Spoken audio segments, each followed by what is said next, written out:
कैसे हैं आप सब? उम्मीद करती हूँ आप सभी स्वस्थ होंगे।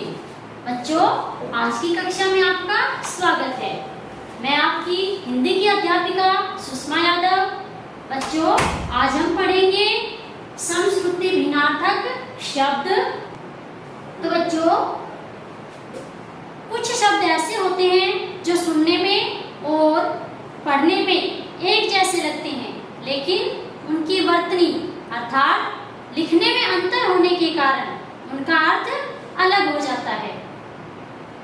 कहने का अर्थ है कि उनका अर्थ बदल जाता है। तो आइए इसे हम इस संवाद के माध्यम से समझते हैं। बहुत तेज अनिल के कारण अनल बुझ गया। लड़का कहता है कि बहुत तेज अनिल के कारण अनल बुझ गया। लड़की कहती है, ओह, समझ गई। बहुत तेज हवा के कारण आग बुझ गई। तो बच्चों, इस संवाद को पढ़कर आप समझ गए होंगे कि यहाँ पर कुछ शब्द सुनने में और पढ़ने में तो एक जैसे लग रहे हैं, लेकिन उनका अर्थ अलग है। जैसे अनिल और अनल, ये दोनों शब्द जब हम पढ़ते या सुनते हैं तो एक जैसे प्रतीत हो रहे हैं, लेकिन इनका अर्थ अलग है। अनिल का अर्थ है हवा और अनल का अर्थ है आग। तो बच्चों, इन्हें हम समश्रुति भिन्नार्थक शब्द कहते हैं कि जो सुनने में तो एक जैसे लगते हैं, लेकिन अर्थ अलग अलग देते हैं। तो आइए कुछ अन्य उदाहरणों के माध्यम से हम समझने का प्रयास करते हैं। नीर, नीर, नीर और नीर जब हम बोलते हैं तो इनको बोलने में या सुनने में ज्यादा अंतर नहीं दिखाई पड़ता, लेकिन इनका अर्थ अलग है। नीर का अर्थ होता है पानी और बच्चों, नीर का अर्थ होता है घोंसला। इसी तरह ग्रह और ग्रह, ग्रह का अर्थ होता है बच्चों घर, और ग्रह का अर्थ होता है जो हमारे चांद, तारे, पृथ्वी आदि ग्रह हैं। तो बच्चों, आइए परिभाषा जानते हैं। ऐसे शब्द जो उच्चारण में एक जैसे लगते हैं परंतु उनका अर्थ अलग अलग होता है, समरूपी भिन्नार्थक शब्द कहलाते हैं। बच्चों, अभी इन उदाहरणों के माध्यम से आप समझ गए होंगे कि समश्रुति भिन्नार्थक शब्द क्या होते हैं, कि जो सुनने में तो एक जैसे लगते हैं लेकिन उनका अर्थ अलग अलग होता है।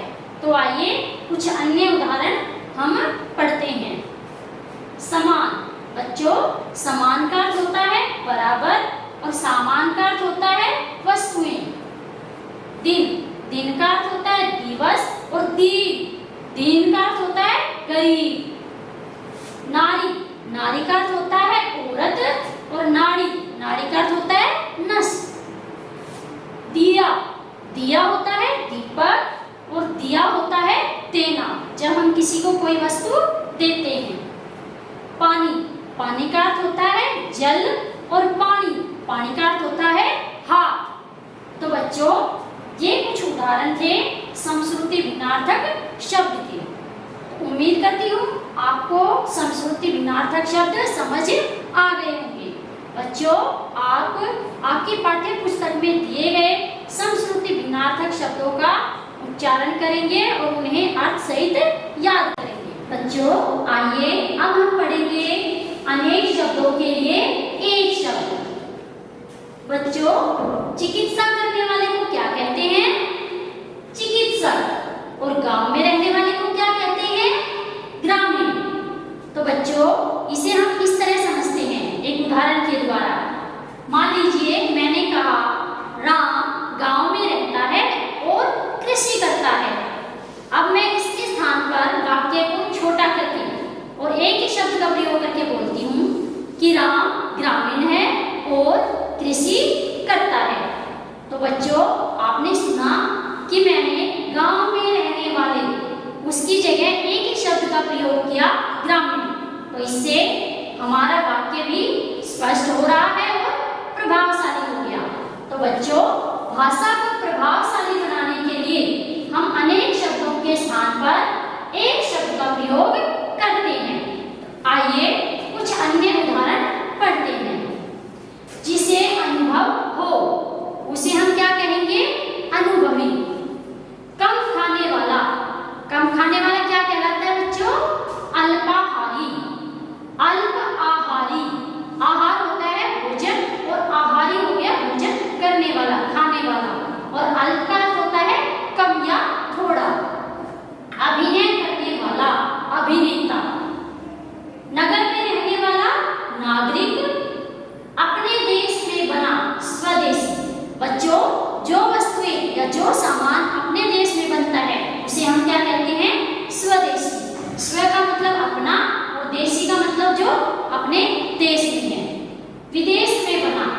विदेशी, मतलब जो दूसरे देश में बनता है उसे हम कहते हैं विदेशी।